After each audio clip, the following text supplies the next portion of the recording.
जगदम्बा ने कारण लगाकर बुलाया और उसी कारण से आपका निवारण हो गया। जो मन बुद्धि से परे है, इसलिए अकारण कुछ नहीं होता।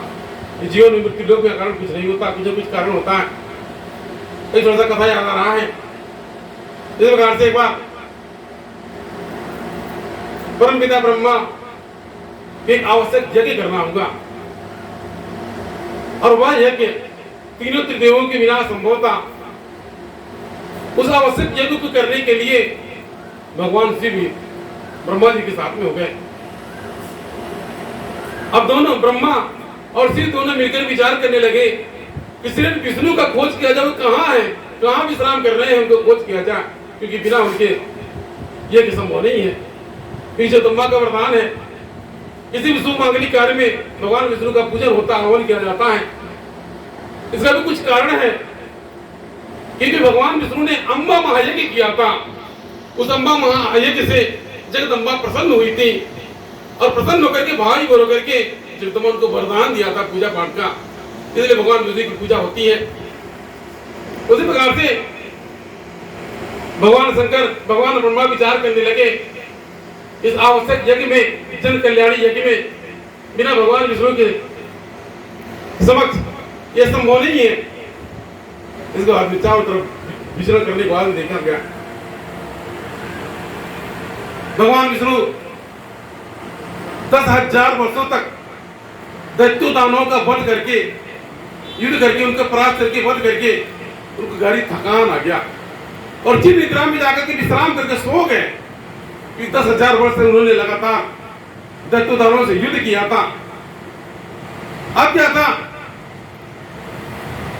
धर्म की रक्षा हेतु निरंतर लड़ते रहे और जब धरती पर दैत्य दानवों का वध हो गया, उनको थकान आ गई। कैसे कहा जाए, कोई काम का पूर्ण हो जाता है, मन अस्थिर हो जाता है, स्थायी हो जाता है, बहुत मनसुस्त हो जाता है।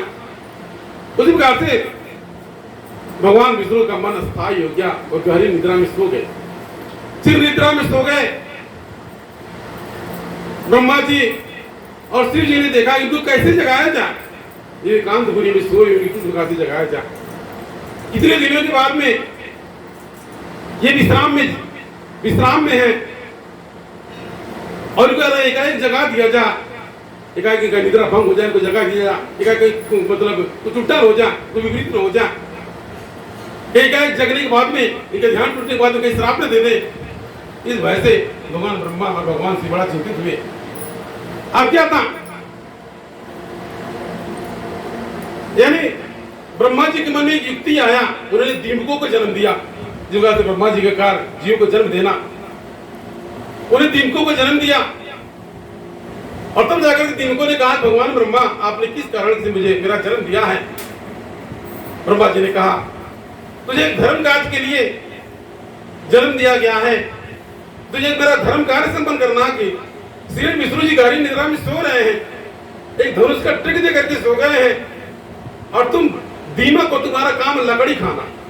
कैसे दीमक लकड़ी जा, कैसे लकड़ी खा जाते, खत्म कर जाते हैं। तो ब्रह्मा जी ने कहा कि तुम दीमक को, तुम्हारा कार्य लकड़ी खाना, और श्री विष्णु जी एक धनुष का ट्रिक दे करके चिर निद्रा में सोए हुए हैं, तुम दीमक को और जाकर के जमीन से उस दीमक इस धनुष को खा जाओ, इस धनुष के लकड़ी जो धनुष है उसको खा जाओ। जब नीचे वाला भाग खत्म हो जाएगा और जब धनुष नीचे से खसकेगा, जड़ा से खसकेगा और इस तरह से होगा, जग जाएंगे और हमारा धर्म कार्य पूरा होगा, क्योंकि एक आवश्यक ये करना है, जन कल्याण के लिए एक आवश्यक ये करना है और बिना उनके यह संभव नहीं है, इसलिए हमने तुमको जन्म दिया है। अब क्या था, दीमक बड़ा चला निकले, बड़ा चतुर निकले, ना हम यह कार्य नहीं करेंगे। एक तो आपने हमको इतना तुच्छ बना दिया, छोटा बना दिया और खाने में को लकड़ी प्रदान कर दिया। आपने इससे पहले हमको पहले से तुच्छ बना दिया और यदि आपका कहा हम मान ले, आपका बात मान ले और धनुष को खा जाए और अचानक भी जग जाए और इनका ध्यान मेरे ऊपर पड़ जाए, ये तो पहले सब तुच्छ अधम है और लकड़ी खाने में लकड़ी खाते हैं और ये इनका और उत्तर श्राप देते और कुछ गड़बड़ हो जाएगा, हम ये काम नहीं करेंगे।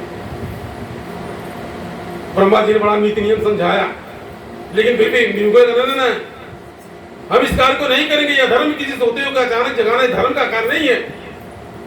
अगर मान लीजिए हम आपका कार्य कर भी दें, इसके बदले मुझे क्या मिलेगा, लाभ क्या होगा। क्योंकि कोई भी अनुचित कार्य बिना लाभ के नहीं किया जाता, यह उचित नहीं है। इसलिए इस अनुचित को कार्य को करने के लिए आपने मुझे जन्म दिया है, तो मेरा क्या लाभ होगा, हम देवों का क्या लाभ होगा?